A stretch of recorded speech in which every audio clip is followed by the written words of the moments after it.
Assalamualaikum warahmatullahi wabarakatuh. Selamat sore mahasiswa Designing e-Learning yang baik hati dan budiman. Pertama saya ingin mengucapkan selamat dan apresiasi yang sebesar-besarnya kepada Anda semua kelompok 1 sampai kelompok 5 yang telah berhasil memasuki stage 1, stage 2 dan bahkan ada yang sudah mau masuk stage 3 dalam langkah-langkah designing e-learning. Ya. Selamat untuk Anda semua. Nah, kemudian dalam langkah pertama, dalam satu langkah khususnya untuk formulating learning objective. Nah, ada beberapa hal mungkin yang memang agak sedikit yang memerlukan sentuhan baru bagi teman-teman sekalian dan ingin kita luruskan bersama-sama setelah Anda melihat video ini. Nah, seperti yang Anda ketahui bahwa dalam merumuskan satu learning objective yang baik itu memerlukan setidaknya ada 4 unsur begitu ya. Yang pertama adalah audience, semua kelompok berhasil dengan baik, luar biasa. Kemudian yang kedua adalah behavior, berat di awal-awal tapi setelah dikonsultasikan dan melakukan beberapa revisi dan semuanya sudah berhasil membuat behavior yang baik dengan kata kerja operasional yang cukup baik, baik dari sisi kognitif, afektif maupun psikomotor. Kalau itu ngacu ke taksonomi Bloom, gitu ya. Tapi Anda boleh saja tidak mengacu kepada taksonomi tersebut, tapi mengacu kepada taksonomi yang lain. Kemudian yang ketiga itu terkait dengan condition. Yang belum dapat catatan dan ingin kita bahas sekarang ini adalah terkait dengan condition. Sementara yang unsur yang keempat yaitu degree, nah semua kelompok telah berhasil merumuskan satu degree yang relevan sesuai dengan behavior yang Anda tentukan dalam merumuskan learning objective tersebut, gitu ya. Nah, teman-teman sekalian, dalam merumuskan satu learning objective, salah satu hal penting adalah condition. Nah, condition ini yang ingin kita bahas. Mengapa condition ini penting? Nah, coba Anda perhatikan tayangan berikut, silakan. Yang mana barusan itu adalah, oke, kita lihat. Oh, sorry. Yang ini. Oke. Nah, teman-teman sekalian, ini condition ini sangat penting. Kedudukannya dalam satu learning objective. Mengapa penting? Karena dengan condition ini dapat berpengaruh terhadap bagaimana kita menentukan strategi pembelajaran. Di antaranya adalah berpengaruh terhadap bagaimana nanti kita akan menentukan metode yang akan kita gunakan. Itu yang pertama. Yang kedua, akan sangat berpengaruh terhadap media yang akan kita pilih. Misalnya kalau Anda sekarang mendesain e-learning, learning object-nya apa? Apakah cocok dengan infografis aja, media visual? Atau hanya berikan panduan berupa dalam bentuk PDF, misalnya? Atau harus video? Atau harus simulasi? Nah, ini akan menentukan. Kondisi ini sangat menentukan. Kemudian akan berpengaruh terhadap kita nanti menentukan lingkungan belajar seperti apa yang harus kita desain, sehingga nanti akan bisa mencapai kondisi kompetensi daripada peserta didik kita itu nyampe terhadap kondisi yang telah kita tentukan. Demikian halnya terhadap alat dan bahan dan uji kinerjanya. Gitu. Nah, jika tidak percaya silahkan buktikan, gitu ya. Nah, untuk membuktikan ini biasanya ketika kita mendesain satu pelatihan, tentu saja kita biasanya itu mestinya melihat pada job and task analysis. Jadi kalau di desain training itu misalnya untuk jobnya apa? Jobnya apakah babysitter, itu job. Kemudian sekretaris, kemudian guru, polisi, tentara, firefighter, dan lain sebagainya. Nah, kita lihat job and task-nya daripada pekerjaan itu Nah, baru kita akan jabarkan menjadi learning objective, di mana salah satunya mengandung unsur condition. Saya ingin berikan contoh yang ekstrim sebagai berikut. Nah, sebagai contoh, teman-teman sekalian, mohon perhatikan di sini, ada satu job, katakanlah jobnya polisi. Seorang polisi tentu saja memiliki banyak task, gitu ya. Artinya duty dia sebagai seorang polisi itu akan terdiri dari banyak main task, gitu ya. Di antaranya adalah salah satunya adalah menggunakan senjata untuk membidik sasaran. Nah, gitu. Nah, coba kita perhatikan.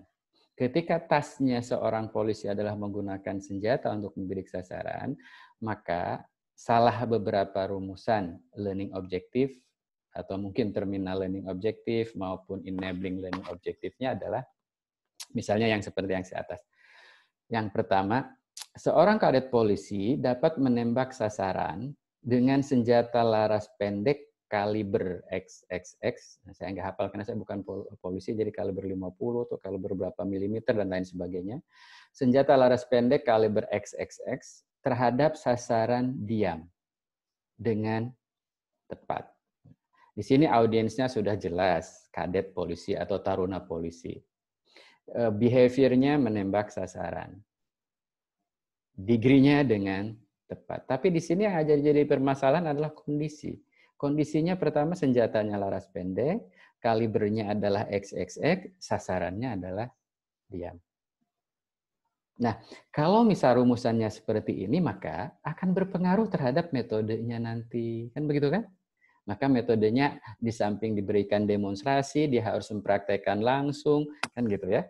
Kemudian medianya seperti apa, alat dan bahannya berarti kan harus ada senjata laras pendek dan kaliber sekian, harus ada sasaran yang diam ditempatkan, mungkin ada jaraknya sekian dan lain sebagainya nanti ketika dijadikan sebagai bagian dari condition tersebut.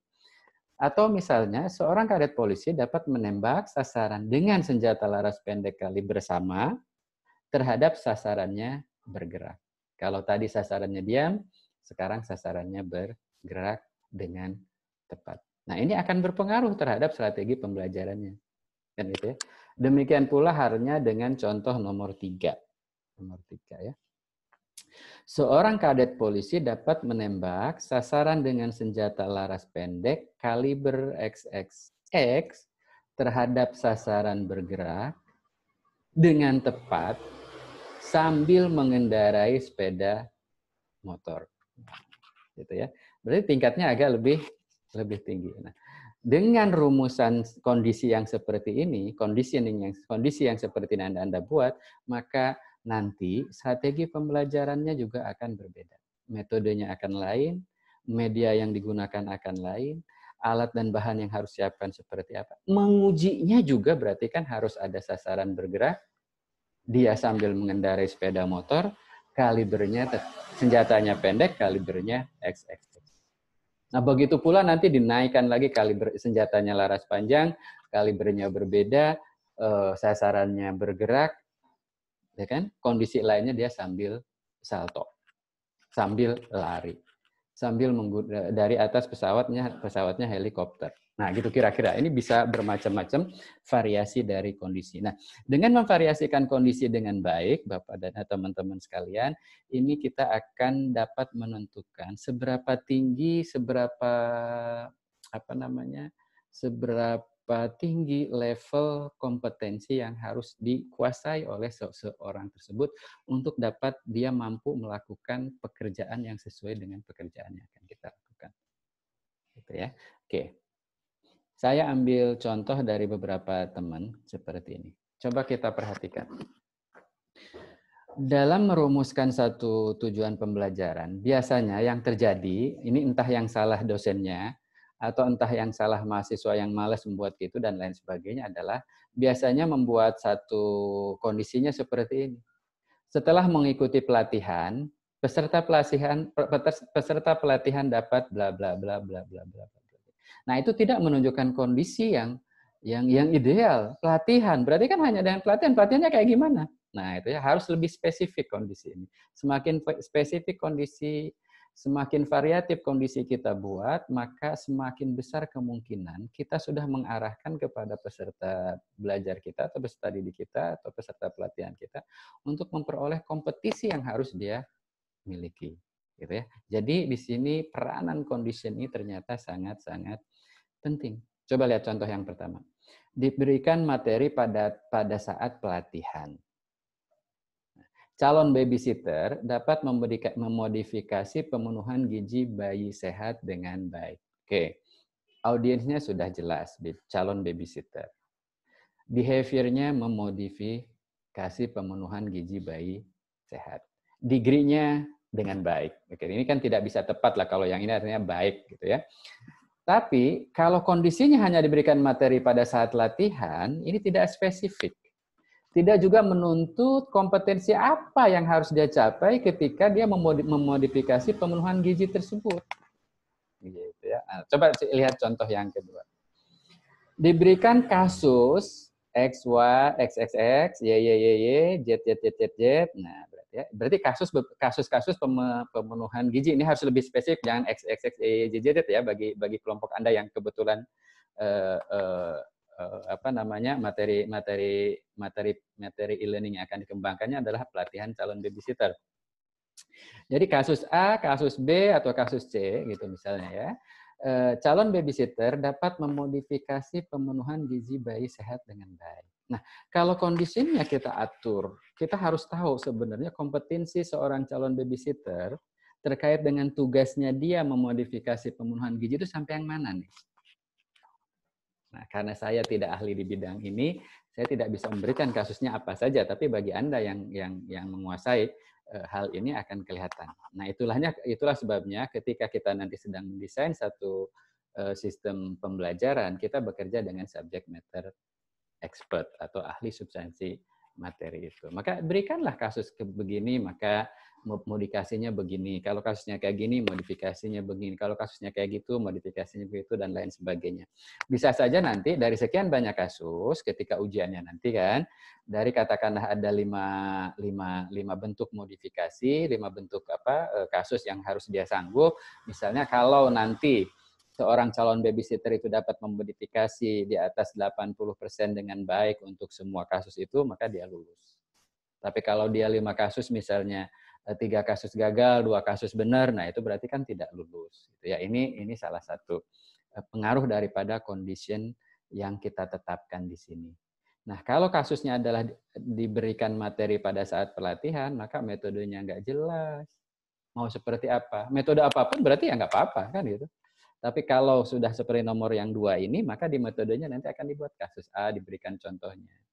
Kemudian dipraktekkan. Kasus B diberikan contohnya, kemudian dipraktekkan. Sampai jauh mana dia harus menguasai berbagai kasus tersebut. Nah, coba kita lihat contoh yang ketiga.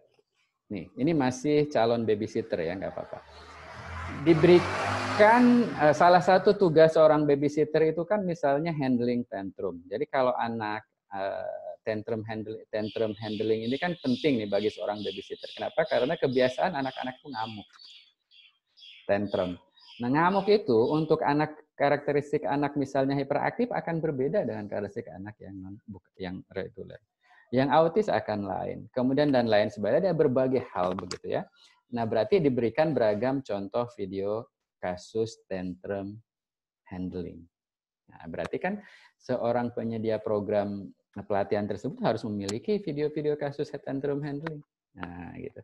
Nah, kalau kita e-learning designer berarti kan harus ngembangin ini tantrum video-video bagaimana menghandle anak-anak ngamuk ini. Nah, kalau begini handlingnya begini, kalau begitu handlingnya begitu, dan lain sebagainya, gitu ya. Nah, jadi diberikan berbagai contoh video cases tantrum handling.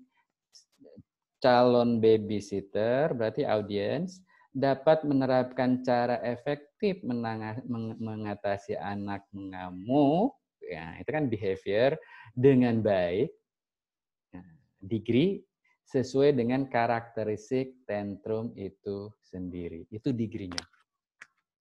Nah, gitu ya teman-teman sekalian. Ini mudah-mudahan perbandingan contoh ini dapat memberikan inspirasi kepada teman-teman semua saya minta sambil beranjak ke stage 3, ya, mohon untuk dapat diperbaiki khususnya untuk unsur condition pada terminal learning objective maupun enabling learning objective yang telah Anda buat. Oke? Saya yakin Anda bisa. Terima kasih. Assalamualaikum warahmatullahi wabarakatuh.